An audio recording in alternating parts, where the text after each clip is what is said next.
live radio Friday night here on UCY.TV. You're listening to one single hour of Boiler Room Radio with me, your host, Jim Funke, and the guy over there in the chair on the other coast that knows the most about Wall Street. That would be Lance Musser. Good evening, Lance Musser. Hey, good evening. Good evening. And I'm not in my easy chair tonight. I'm over in Newport News. Oh. I also forgot my power cord. So, this says I've got 2 hours, but once I start opening windows, it goes down to like an hour and a half. So I'm gonna better hang in there, man. Oh, hang in there. All right.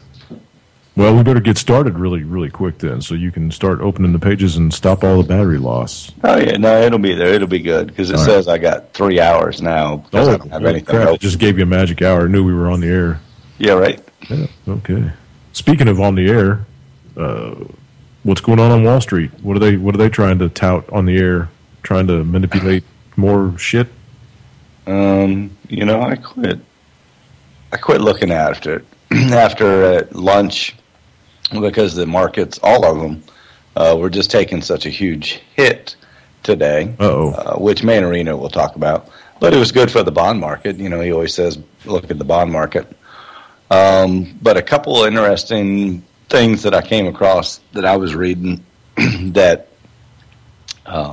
Blackstone, is that the name of it? Yep. We've talked about it. The Blackstone Group. And it's the rise of the guys bankster. That are buying up everything. Mm-hmm. It's the rise of the bankster landlord.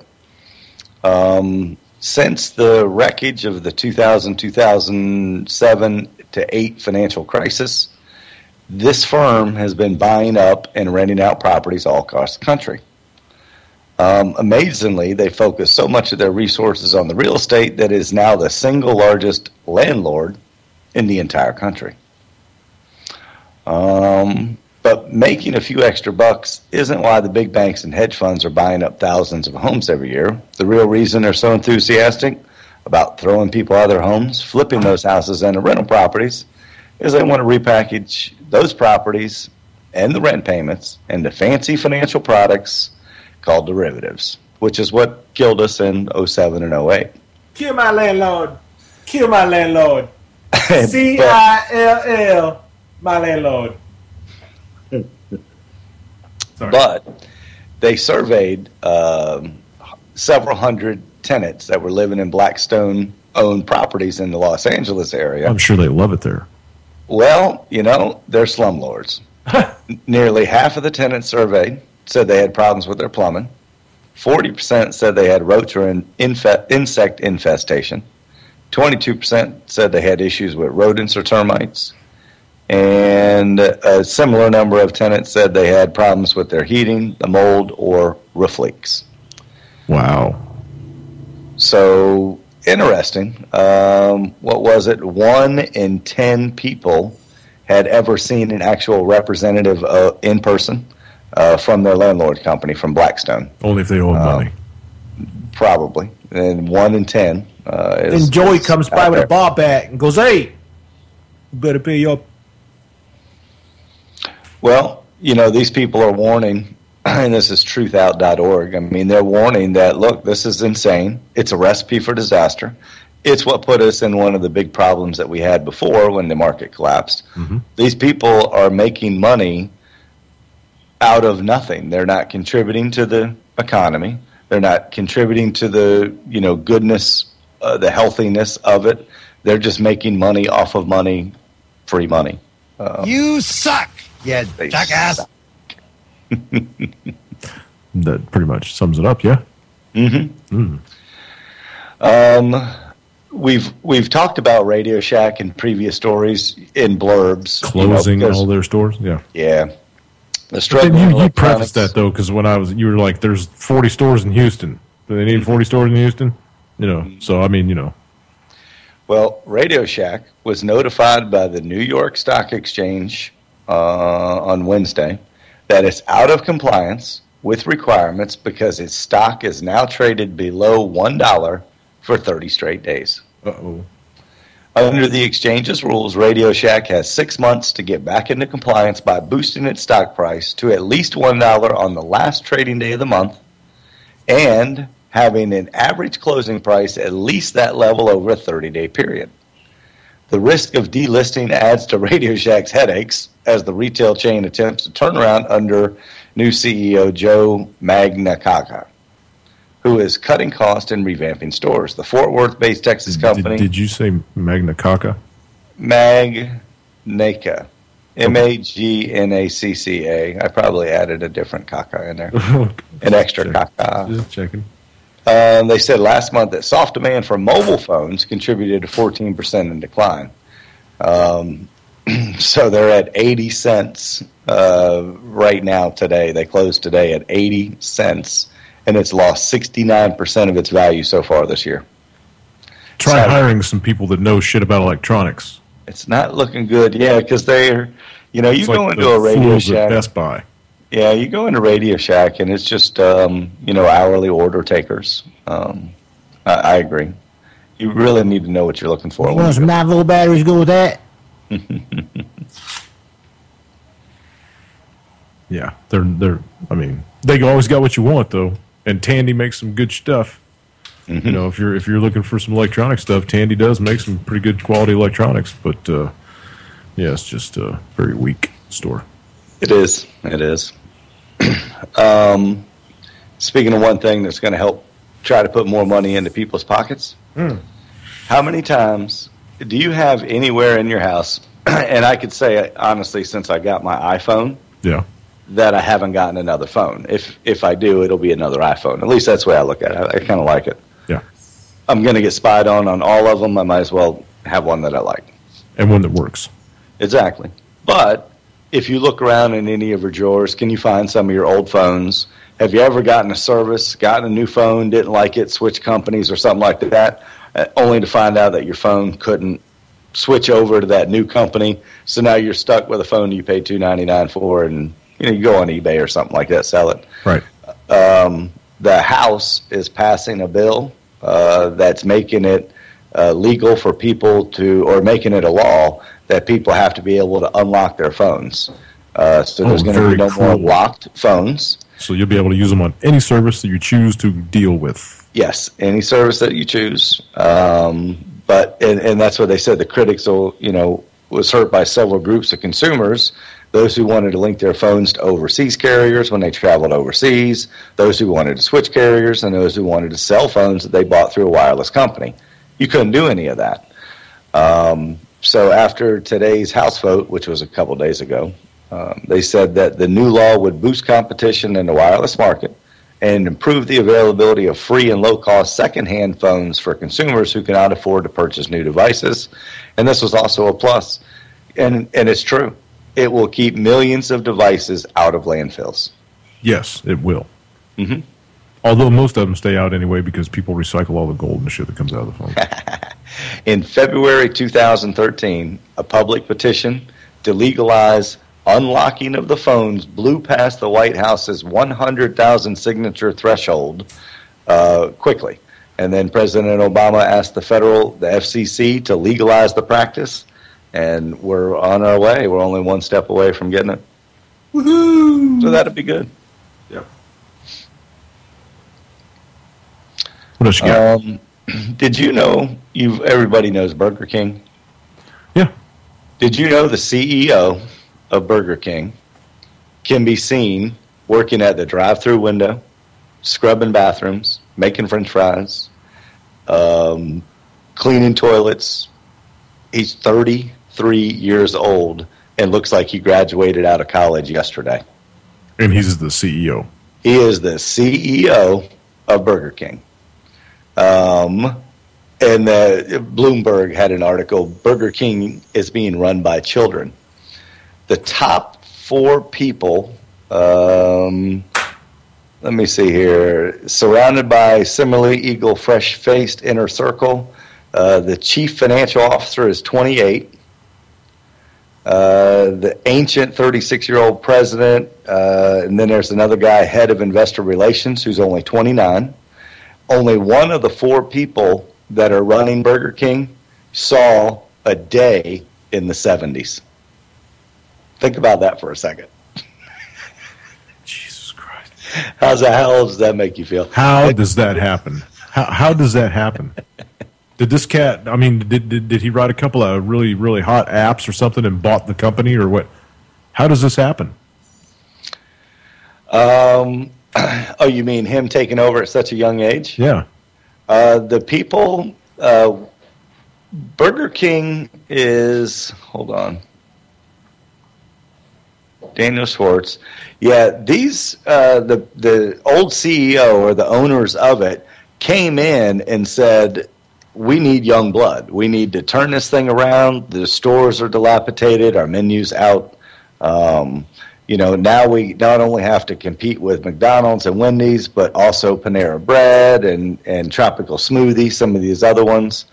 And I think they've got a so pretty basically decent the meal. old guard stepped back and took a position as investors, advisors, and turned over the reins to some of the young and upcomers.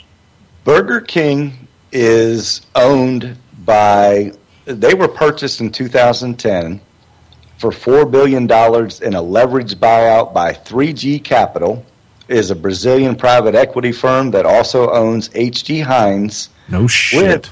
With Berkshire Hathaway.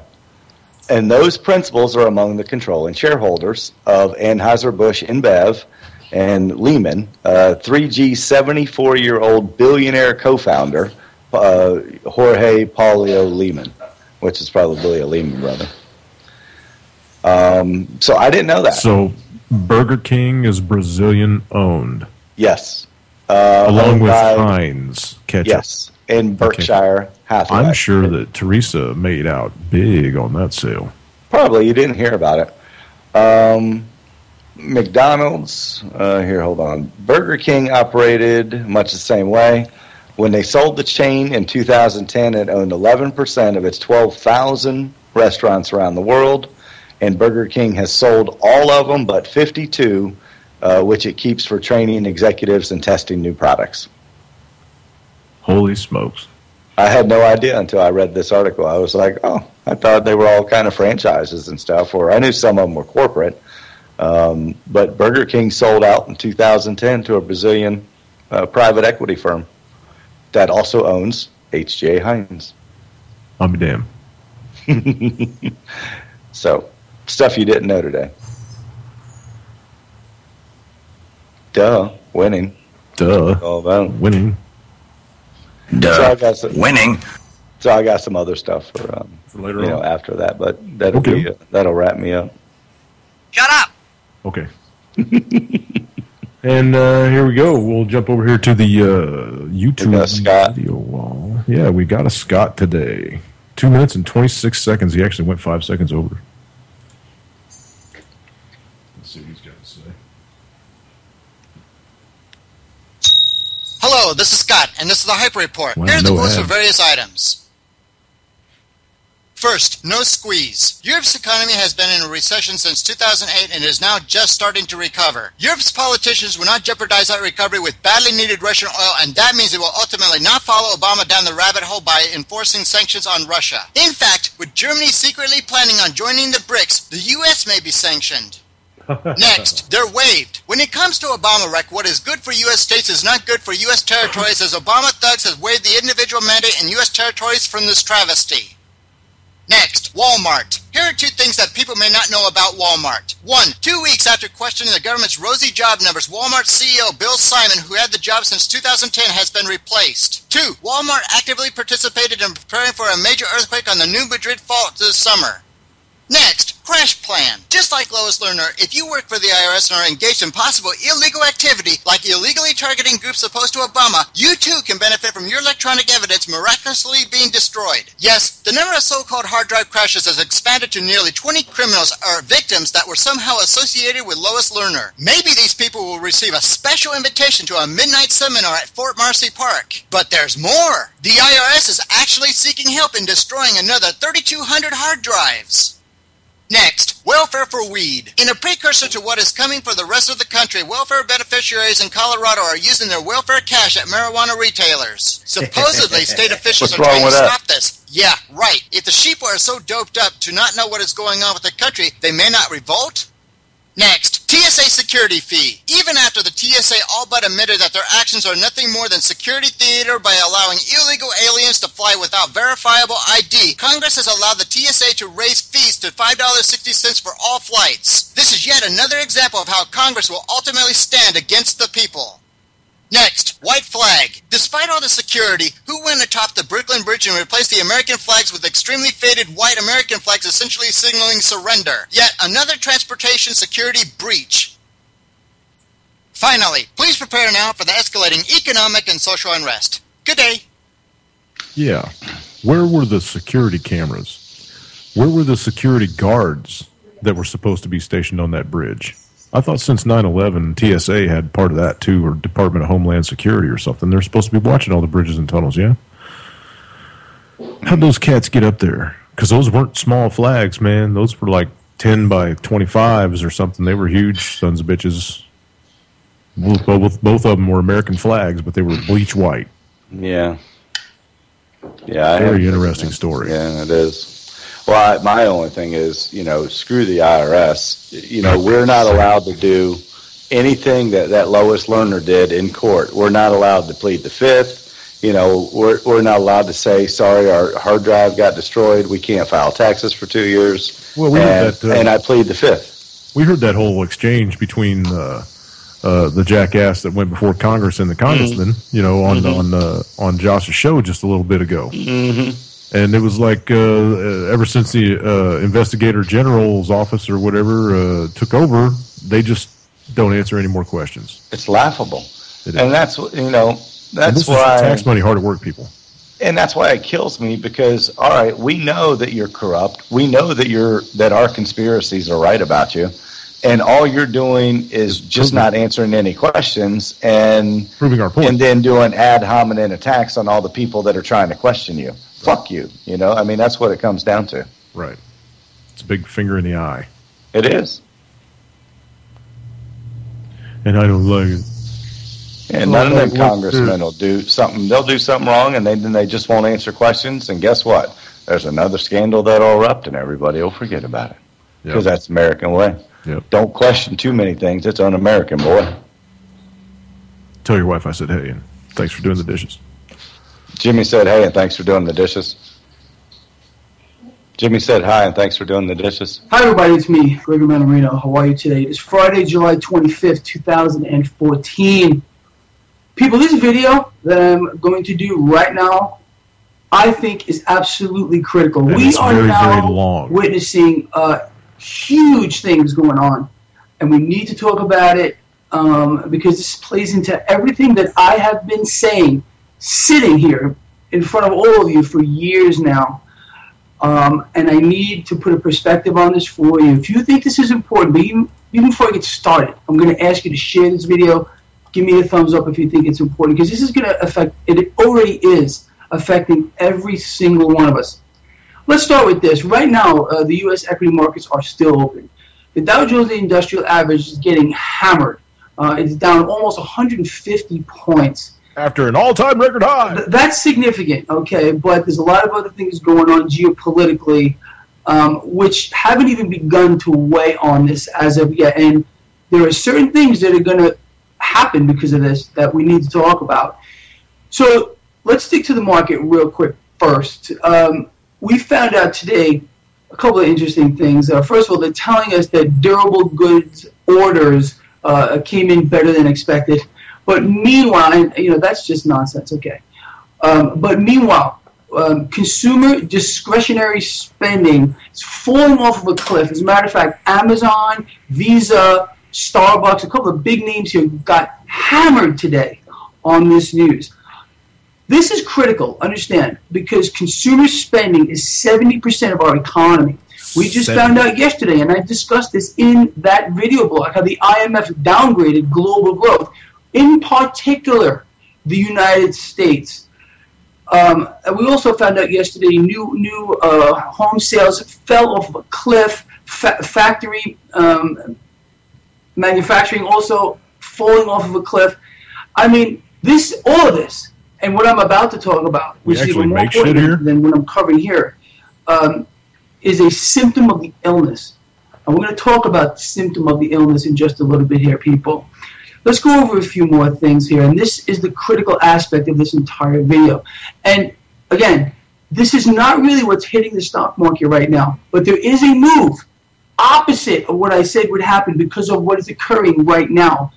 We are seeing a move into bonds here. Again, that safety trade is on, and I'm a little leery. Again, I had thought things, if they remain static, would maybe put a different kind of an outlook or a spin on it. But things seem to be getting much, much worse here. Let's talk about that here.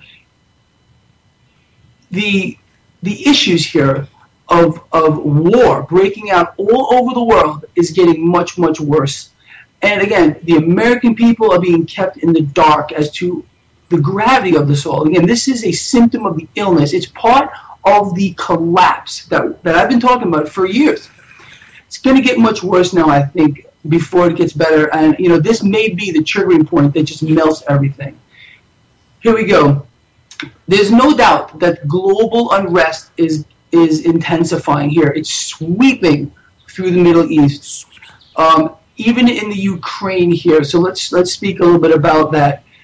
Tragic events are occurring here. We had this shoot down of Malaysian Flight 17 over the Ukraine. Personally, I think that was an accident. That's the truth. But nearly 300 lives, 298. They're also a symptom of the illness in many ways. And just bear with me here.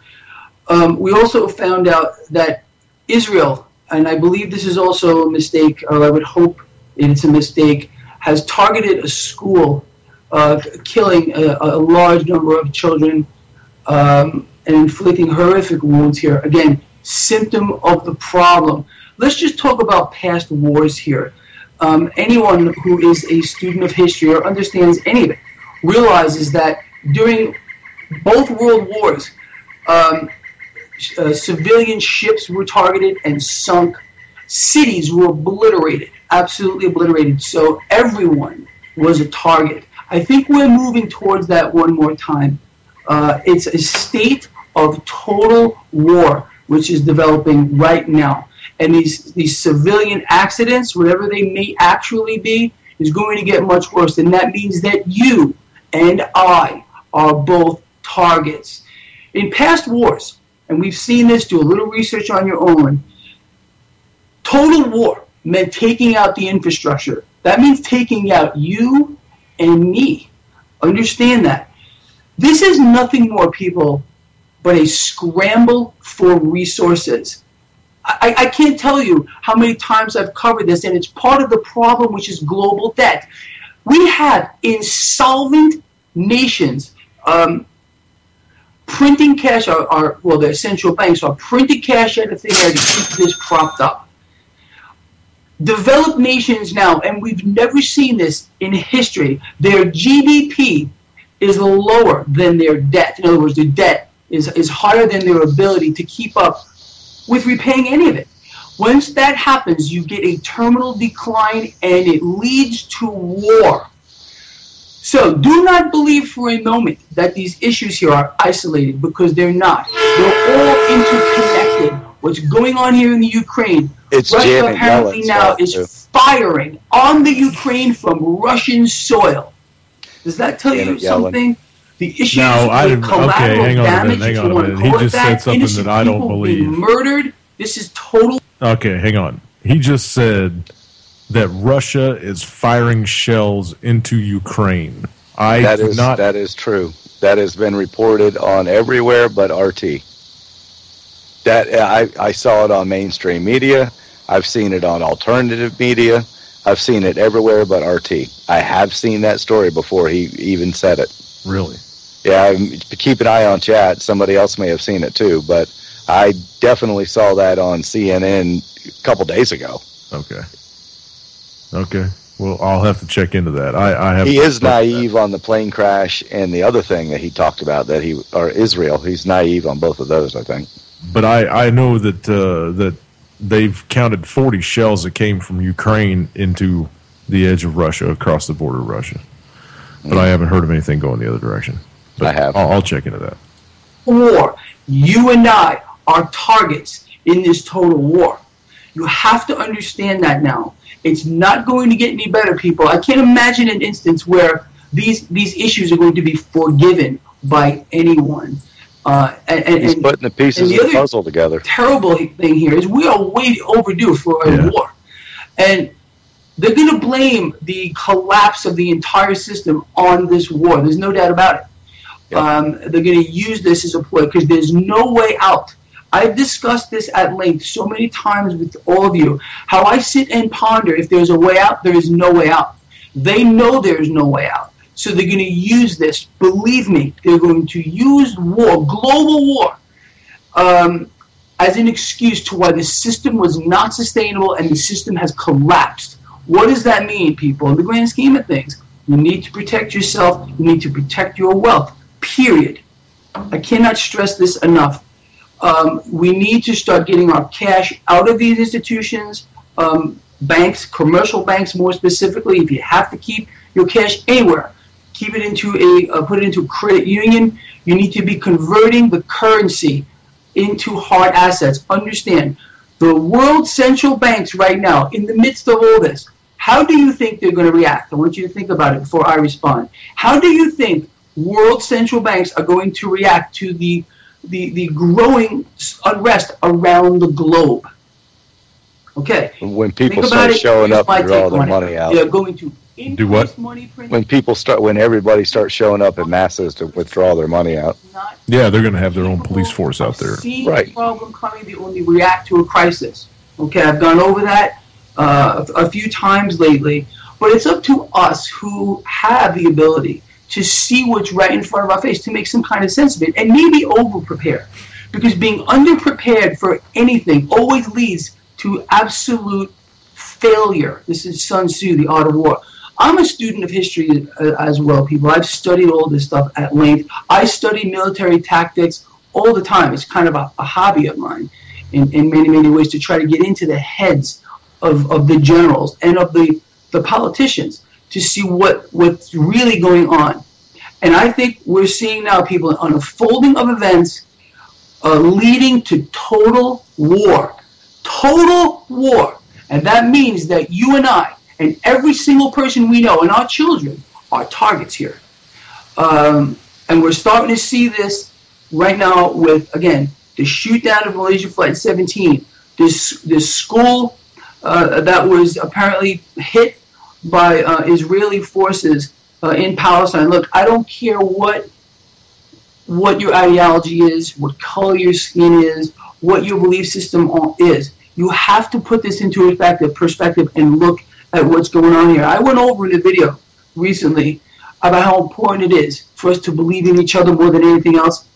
That's a fact here, and we need to pull together right now and make that happen. You want to get on your knees and pray to whatever God, that's fine. You go ahead and do that. But I'm telling you, to believe in your neighbors, believe in the people that you love, believe in people that you don't even know overseas, because we are all responsible for each other. People, we're all connected in some way. We're part of the human race. Kumbaya. And I fear, and this has been my fear since day one, that we are going to see a loss of life on a global scale that is going to be biblical. Look, I'm not a religious guy. I've made that plainly clear. I come out all the time, but that's the perspective I see here. I see a state of total war, which is going to sweep the globe and is coming right to your front door here in the United States, because this is going to affect the issue with debt. They're going to hyperinflate this debt bubble. That debt bubble is going to burst, which is going to put massive amount of pressure on stock market and everything else, and resources that we've been able to acquire through the mechanism of borrowing debt and pulling cash out of the future will not be there anymore. So you can only imagine what can come out of this. The potential this has to wipe out human life on a global scale here is very, very high. And that may play into something else I've been discussing recently, the CBOE SKU index. It is still peaking. Looks like we're coming up on a 5th peak right now. We just hit a 4th peak recently. I did a whole video about it. Please check my channel. Click this little head here. Look at the video I did about the SKU index, how it tries to an outlying event. That 4th peak maybe have been a tell Precursor. as to what's happening right now. Now we're coming up on the fifth peak, people. Very frightening. Unprecedented. I really want to put this into perspective for you. Understand that all of this is a symptom of the illness, and the illness is bankrupt nations. Bankrupt Greed. nations that continue to try to fix a debt problem by adding more debt to a debt issue. And all this comes down to, the root cause of it all is a scramble for resources, people, and you and I are both targets. Please, if you think this video has been important, share this video. Let's get more people to see what's right in front of their eyes. We're going to go ahead and fade that to black. I let it roll almost the whole 12:41. You know, it was pretty salient, actually. He's right on board. And this is coming, and I tell you cats this all the time, man, but this is coming from a guy that's in the game. Yep. That trades every day for a living. He doesn't have a job. He trades. Okay? Now, you can call it a job if you want to. I imagine it's pretty stressful and long hours and shit, so yeah. But he makes money off of you dumbasses not paying attention. And he's speaking to you about you not paying attention and how he's making money off you not paying attention. And he's telling you that this cannot continue. This pace of printing money willy-nilly that the Fed is doing, spending like there's no tomorrow, because there is no tomorrow. You know, you're planning for your future, you're saving money for your future, guess what? There's no future. Not what you think it's going to be anyway.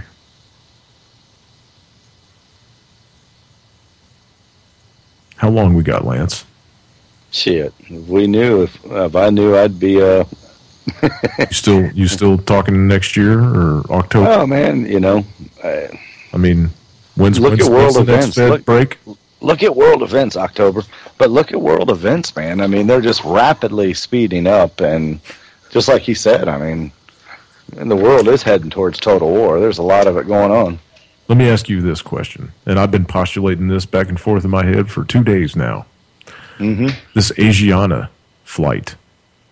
Oh, yeah.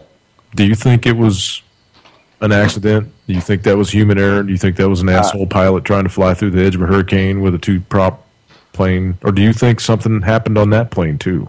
No. Was there somebody on that plane? Was there something on that plane? No, I think that was just bad weather. Okay. I think the last two of them can. You have to at least take the bad weather into account and make it a variable, unlike the one that was shot down there in the middle of the day. Yeah. Okay. Where do we go now? I mean, I can do a full spectrum dominance if you don't want to talk, or if you said you got a couple stories left though, and we got 25 minutes. I actually got one that it was going to bring up some questions, I'm sure. But real quick, I love questions. Real quick jump into this one. Okay. Australia is sending 190 police officers to secure the wreckage at MH17. Did you know that? Yeah, why would Australia be? I mean, they only had like 14 people on the plane or something, right? Why they had the second largest amount, I thought, but I could be wrong. Oh, well, okay, I might be wrong then. I thought maybe it was Australia. Okay, anyway. Oh, no, 37. You're right, 37. But they're not happy with the way that it's being handled, and, nobody's still hearing what's on the black boxes. Nobody's releasing satellite photos. So it's, Well, let me ask you something, Australia. Where's your satellite photos? Huh? Why didn't you guys throw an investigator on the plane and send their ass over there a couple weeks ago, or a week ago, or whenever the hell the thing happened? A couple days, 24 hours, maybe. Putin's been calling for you people to show up over there and start doing your investigating since, 48 hours after the thing hit the ground. The people you need to be bitching at is Poroshenko and his Ukrainian soldiers that are still shelling villages within 10 kilometers of the crash site. Hell, the debris stretches out for almost 20 kilometers.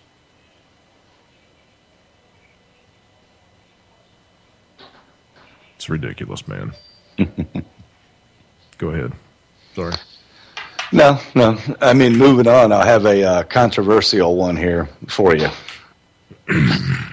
And I firmly believe this, the story that I'm getting ready to read. Oh, yeah? I firmly believe this. I have for a long time. Russia already knows about it.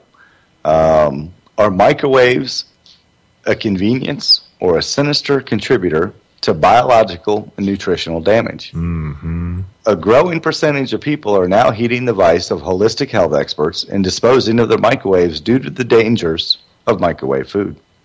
Regardless of where you stand, humans are the only animal on the planet who destroy the nutritional value of their food before eating it. They are a source of electromagnetic energy. It's a form of non-ionizing form of radiation. Yep. When penetrating the aliments, they trigger an inner rotation of the water molecules in the food, and this rotation triggers a friction between the molecules, and the rest is a rapid growth in temperature. In essence, it boils the water in the food. Mm-hmm, it does. Or vibrates it to a point where it generates heat. And I know everybody's heard that. You take fresh vegetables, broccoli, stuff like that, and if you put it in the microwave, you've just nuked out all of the nutritional value. Yeah. I mean, I believe, Spud. Yeah, the foods that we eat with all the preservatives, between the microwaves. I mean, there's a lot of environmental stuff in how blanching the eggs are. Yeah, just how screwed up we are. Pasteurizing milk. Yeah. Boiling vegetables. Microwaves leaking radiation is a serious issue. Serious enough for the FDA to set legal limits on the leakage permitted by every microwave manufacturer. However, the only way to completely eliminate the radiation dangers associated with microwaves is not to use one. And I don't have one in my house. I don't use one. I use the stove and a toaster oven.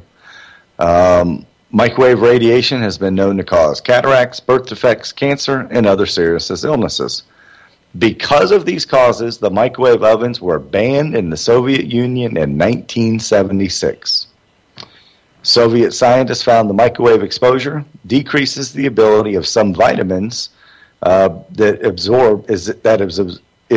is absorbed by the human body. Yeah, it disallows the absorption. Right.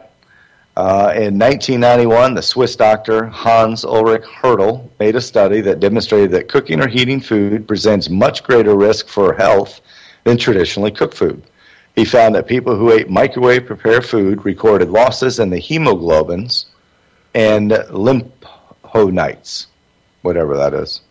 In 2003, a Spanish governmental study elaborated in America demonstrated that the vegetable and fruits cooked in a microwave lost a percentage of 97% of the substance that contribute to reducing the incidence of coronary heart diseases. A breakdown of the human life energy field in those that were exposed to microwave ovens while in operation with side effects to the human energy field of increasingly longer duration. These are a lot of the effects. They're going through some of the effects on the microwave. But bringing it up, I know it's always been a controversial subject because they've been around for so long. Mm-hmm. And for the longest time, I mean, nobody even, the common people, knew how they even worked. We care about the little people. I grew up, I'm sure most of the listeners actually, their childhood was without a microwave. Mine was. We didn't get our first microwave until I was, near 10 years old, 8, 9, 10 years old. So I remember making soup on the stove in a pan. I remember making popcorn in an eighth of an inch of hot oil, or one of the ones that blow up like a space balloon. Boiling hot dogs in water. Don't you? Stand by just 1 second. I got a text from my sister. My mom's back in the hospital. Mom's back in the hospital. So, I mean, I brought it up with the microwaves just because, again, I know everybody knows it's not healthy. It destroys all the vitamins in your food, so try not to microwave your food as much. It'll definitely create a healthier steam your vegetables. That's always the best way to go. Okay. Mom, all right? You want to give us an update there? Yeah, she just had another mini stroke, man. They're trying to do, watch some games with the grandkids. They're, in this tournament thing, and she said she started complaining about her back, and they started walking to the car to go home, or take her to I guess they're up in Wisconsin. They're going to stay at a hotel or whatever. They went to go back to the hotel, and she dropped. So she's in an ambulance on her way to the hospital. Yeah. Anyway, let's go back to your story. Boiling hot dogs. Hot dogs aren't good for you no matter what. It doesn't matter what. Boiling vegetables. I heard about that when I was a kid, man. You're boiling all the good shit out of them. If you want to do it right, steam them. If you want to eat them hot, steam them. Otherwise, eat them as you draw them out of the garden. Yeah, fresh is obviously the best way. My grandma used to do that. She'd snap peas open right there in the middle, because my grandmother, my mom's mom, Marge, had a huge garden when we were kids, man. She'd grow rhubarb and corn and beans and potatoes and pumpkins and shit, you name it, man. So, and she'd eat that shit right out. I mean, she'd, pick it up. She had this apron. She'd drop all the stuff in her pockets of her apron, a couple potatoes, and because she only picked what she was going to eat that day, right? Mm-hmm, mm-hmm. And you'd see her out there munching on radishes and green beans, and yeah, it was cool, man. My grandma was cool. Feed squirrels right out of her hand on her porch.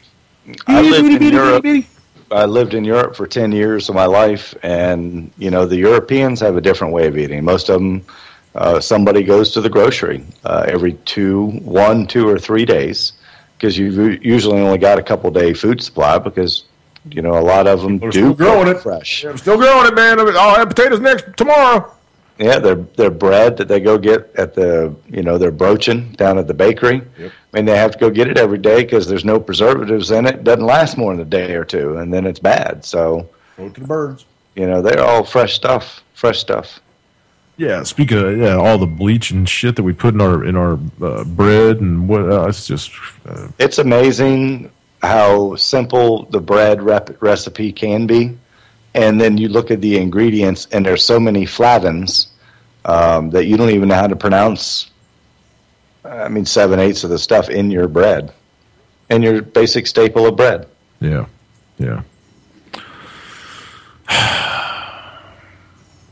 What the hell is the world coming to, man? We say this all the time too.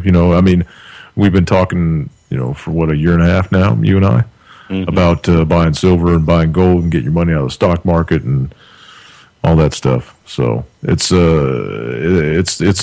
changed for me now. It's not gold and silver anymore. It's start a garden, get your food growing, Hey, Absolutely. Look, I want to say something else to everybody that's listening.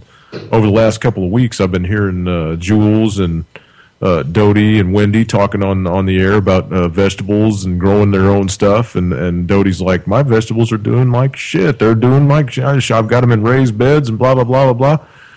And they're exposed to the atmosphere. Mm-hmm. They're directly exposed to the atmosphere, to the sun, to the chemtrails, to the whatever. Now I've got a friend on Facebook. He calls himself Gardener Todd. Hey, I do too. And he has a greenhouse, and his vegetables are going like mad. That's the shit, man. I love watching his photos pop up. He's posting photos all the time of the stuff that he's getting. He's got squash and cucumbers and onions and awesome garden. Peppers and big ass zucchini and what else did he post today, Lance? Cabbages, a big ass head of cabbage. Yep, cabbage. Yeah, but it's in a greenhouse. He's got it in a greenhouse, so it's covered. It's not the chemtrail shit's not falling directly on it, And I'm guessing there's probably some kind of sunlight filter too. So, that's my next thing. I splurged on my Harley for my birthday. Happy birthday to me! But now it's time to get serious. I got to get some good dirt. I got to get some worm dirt. I got 2 keyholes built. I'm going to get another big ass greenhouse going, and raised bed stuff. And you guys have too many storms out there. The number of storms that you've had out there, I think a couple of them would have already wiped out a greenhouse. Oh no! You mean the big hail? Some of the wind, you know. Well, yeah, but the wind. I'm telling you, the wind. When I took my videos outside and sent it to you, that's going through the top of the trees. Now I'm only at 900 feet. I've got mountains around me that are almost 3,000. Right. Okay, I got you. Yeah, I got you. So I'm in a little bitty hole here. You can hear the shit going through, but it's usually going through the top of the trees. Way higher. I got you. Yeah, and that's where all my limbs. You know, when I get fall, you know, when I get anything deadfall around here, it's stuff that's up high. So, because I got that one, you saw that one big old tree in my backyard. Yeah. That's completely dead and wrapped with vine, you know, from top to bottom. And I mean, it's dead. And it's just shedding little stuff every now and again, and it all comes out of the top. Well, we got our first tomatoes out of my dad's garden last weekend. Is it open? Yeah, it's open. Yeah, it's open there. He's got cucumbers, squash, peppers, tomatoes, cherry tomatoes. We got like 3 different kinds of tomatoes. And I'm telling you, everything is just kick-ass. But, you know, my mom, we water them with a rain barrel water every day, which is, you know, chemtrail water, but it doesn't have all the fluoride and stuff in it. Right. Yeah, and I'm doing the water capture stuff here too, and I imagine I'm getting everything that lands on my roof because it's steel. So, you know, I'm still I'm gonna keep on living the way I got to live, but I'm just gonna start growing my own eats. Is that story true about the guy going to jail for storing his own water, for capturing his own water? There's quite a few stories out there like that. Actually, they made this one cat in Colorado. I think it was in Colorado. I'm not going to quote on that because I'm not sure where it was. But he dug a pond on his own property to store a little bit of water, and he was going to stock it with some fish and stuff for his grandkids or whatever. And the state actually made him cut a hole through the side of it and let it drain because they need the water. I guess the state owns it. You know what's really weird around here, and I got to thinking about this the other day as I was driving down the road. You know, I had at one time tried to build a miniature golf course here, and I just ran into a lot of logistical problems because of our wetland area and stuff like that. Right. If you start a new business, and this could be, I don't know how different this is everywhere else, but you have to have a BMP, which is called a best management practice, which is a retention pond. It's the legal name for a retention pond. You have to be able to contain the first 1 inch of water, rainwater, that falls on your property without letting it go into the city or county sewer system. So you've got to contain the first inch of it. So if the businesses have to contain the first inch of it, why are they worried about, private individuals doing the same thing? BMP, Okay. I'm gonna throw this out there, and we got about 10 minutes left, so we can hash this out a little bit. You're talking about a business, and usually businesses have parking lots, or they'll have an asphalt roof on the business. Now, when the first inch of rain falls, and bikers know this, usually everybody should know this. Everybody that drives a car should know this too. When the first inch of rain falls, all of the oil and stuff that's been dropped on the parking lot from cars, anything else, any fluids that have come off, that first inch of rain makes those parking lots and those roofs weep all that shit out, and that's what rolls off. I mean, that's what I'm saying. And they don't want that into the city sewers, because the city sewers usually dumps into a drainage ditch, and then goes into a river, and then it goes into, you know what I mean? So that's the whole logistics behind that. The only reason I know that's because I used to do parking lot stuff. And that makes sense, because we did have to, because when you're doing a miniature golf course, obviously you're taking a lot of the permeable land and making it non-permeable. Right. So the engineer had to, measure it out. All right, here's how many acres it is of permeable land, and here's what we're changing, and then that's how they calculated all their stuff. And that's why the parking lot was a big part of it. I could see that. That's a good point. And usually now when you see them, I mean, when they start new construction or whatever, and somebody's cutting a new parking lot, they're also cutting a new pond. Always. I mean, every single business that I've seen, and I drive down the interstate and I see new businesses that are built along the interstate, and every single one of them's got a retention pond next to them. Yep. And usually they'll go down with those retention ponds until they hit groundwater. They go down most of them 3 or 4 feet for sure. Right. They'll try to hit groundwater so that, and if you have any natural lakes in the area, the more construction that you see go on, the lower that lake level gets. Because they hit groundwater in those little ponds, and it draws off the natural groundwater, and it fills up that little pond area and so it changes the water table through the whole area. That's interesting. It happened down in Florida. The lake in my backyard down in Florida it was down probably 12 feet from its original state when I moved. And that's all it was. It was construction around the whole area. Eventually the state started saying something about it. You guys can't go this deep. You can't go down until you hit groundwater, or either we're going to start making you line these ponds so that they don't absorb any, so they don't change the water table. So... Oh, yeah, and then for the water that, because your retention pond had to hold a certain amount, and then it had to have an overflow that went straight to the sewer system. Right. And in between there, and, now that you mention it, they needed these things called filteras in the parking lot, which are those trees that are planted in a big square cement box. Right. That are about 8 feet by 4 feet. Right. And then they're filled with this chemical. And they're built right into curbs, and that's where your water drains. So it drains through this dirt filtration system before it gets to your retention pond. Yeah, before it gets to your retention pond. Right. I remember they were making us do that, which that was standard, but... And they have silt fences put up at the outflow boundaries and stuff. Yeah, I know. Yeah. A certain number size of rocks and stuff that it had to filter through and whatnot. Right. I can see that. I'd never thought about the oil runoff, but yeah, you're right.